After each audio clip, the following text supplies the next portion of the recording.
Hello বন্ধুরা, good morning সবাইকে। কেমন আছেন সবাই?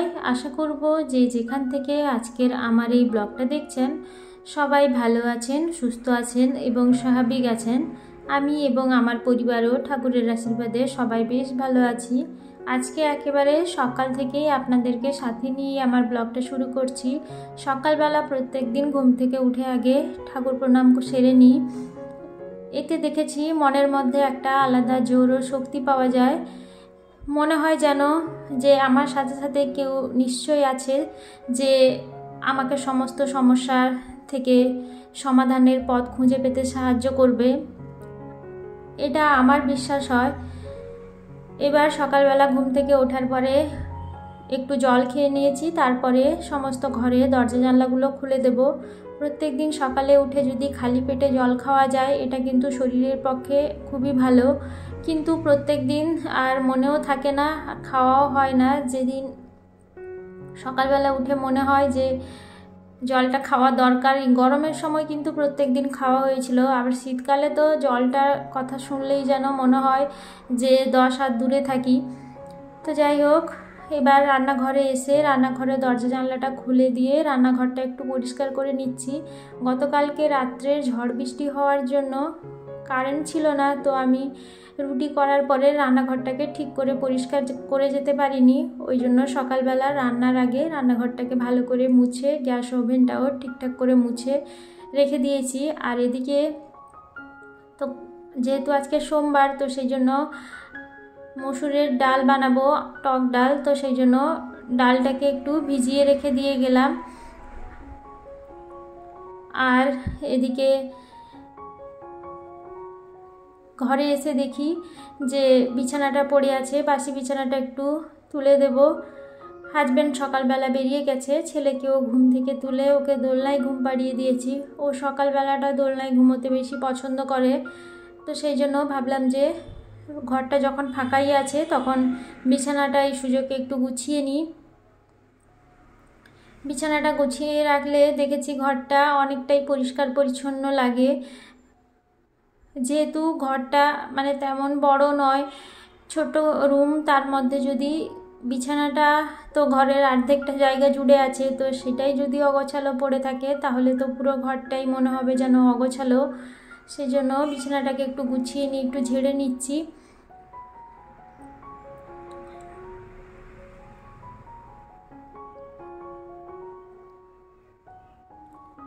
বিছানাটা ঝেড়ে নিলে বিছানার চাদরের মধ্যে যে ধুলোবালিগুলো থাকে ওগুলো যেরকম বেরিয়ে যায়, ওইরকম বিছানাটাও দেখেছি বেশ টান টানভাবে পাতা হয়ে যায়। এবার সকালে উঠেই তো ঘরটা আগে ঝাড় দিয়ে নিয়েছিলাম, এবার ঘরটা মুছে নেব। বাদবাকি জায়গাগুলো আমি আগেই মুছে নিয়েছি। ছেলে এখানে ঘুমিয়েছিল বলে মুছতে একটু দেরি হয়েছে, তো সেই জন্য বিছানাটা গুছিয়ে এবার ঘরটা মুছে নেব। আসলে কেউ ঘুমিয়ে থাকলে কাজ করাটা কিন্তু ভীষণই টাফ হয়ে যায়, কারণ ছেলে তো আমার একটু পিন পড়ার আওয়াজ হলেই যেন উঠে পড়বে।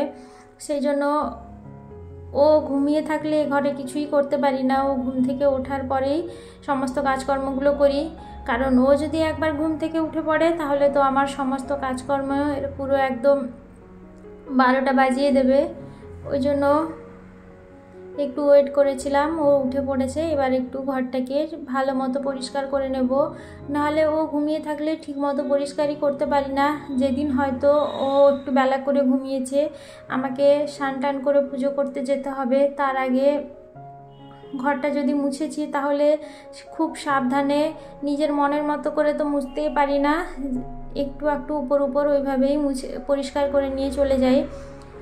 আর কেউ না থাকলে বেশ খাটের তলায়, আলনার তলায়, শোকেসের তলায় এগুলো বেশ ভালো করে মোছা যায়। তো এই যে ঘরটা আমার মোছা হয়ে গেছে। এবার বেসিনের কাছে এই আয়নাটা থাকে, তো এই আয়নাটা আর এই অ্যাকোয়াগার্ডটা জলের দাগ হয়ে পুরো একেবারে সাদা পড়ে গেছিলো, তো সেগুলোকে একটু মুছে নিচ্ছি। রাত্রের বেলায় এদিকের জানলাটা খোলা ছিল যখন ঝড় হচ্ছিল, তো সেই জন্য টেবিলটা সকালবেলা উঠে দেখি পুরো ধুলোয় ভর্তি হয়ে গেছে। সেজন্য টেবিলটা একটু মুছে নিচ্ছি, কারণ এখন তো এরপরে এখানেই খাওয়া দাওয়া হবে, জল খাওয়ার বলুন কিংবা দুপুরের খাওয়ার। তো সেই জায়গাটা যদি খাওয়ার জায়গাটা যদি নোংরা থাকে তাহলে তো খুবই বিশ্রী ব্যাপার। তো সেই জন্য খাওয়ার জায়গাটা আগে ভালো করে মুছে নিচ্ছি। ঘরটা মোছা হয়ে গেছে। আজকে ভাবছি এই যে বালতিটাকে ভালো করে মাজবো, কারণ প্রত্যেক দিন মাজা সম্ভব হয় না।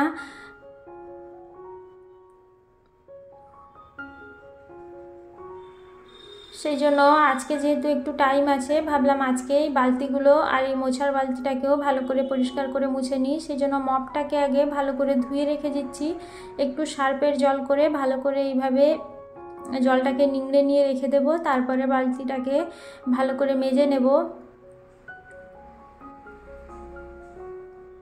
এইভাবেই একটু একটু করে প্রত্যেক দিন যদি কাজগুলো করে ফেলা যায় তাহলে কিন্তু সারা দিনে মানে একসঙ্গে অনেকটা কাজ জমে না।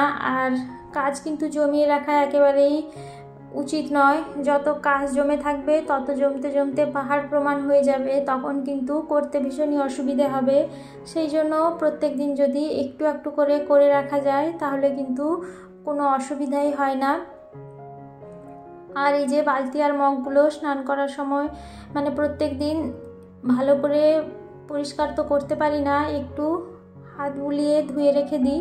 কিন্তু আজকে ভাবলাম যে না, একেবারে সুন্দর করে ভালো করে ডিপ ক্লিনিং করে নিই।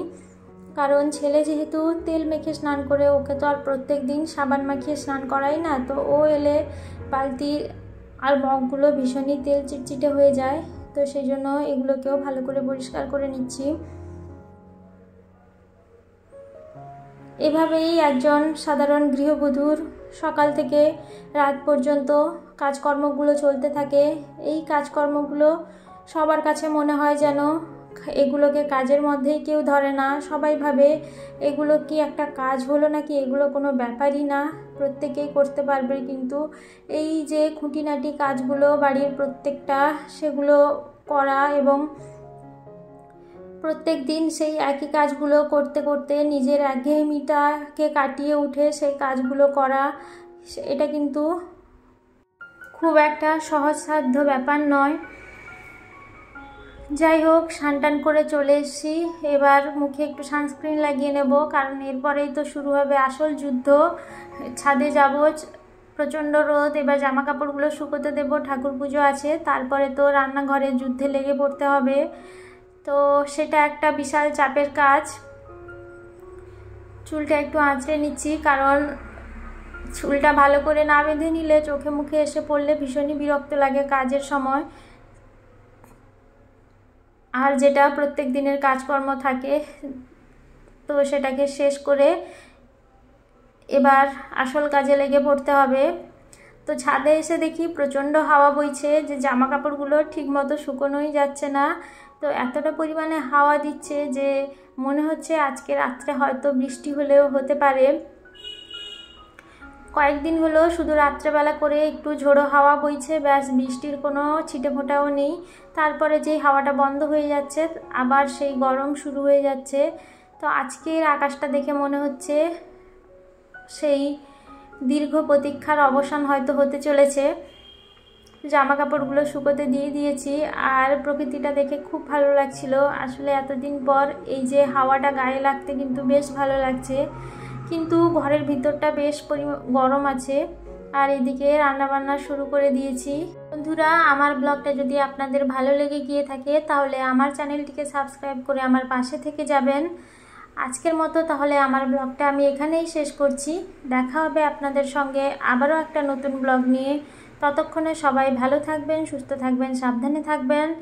সবাইকে জানাবো ধন্যবাদ এতক্ষণ অবধি আমার সাথে থাকার জন্য, পাশে থাকার জন্য।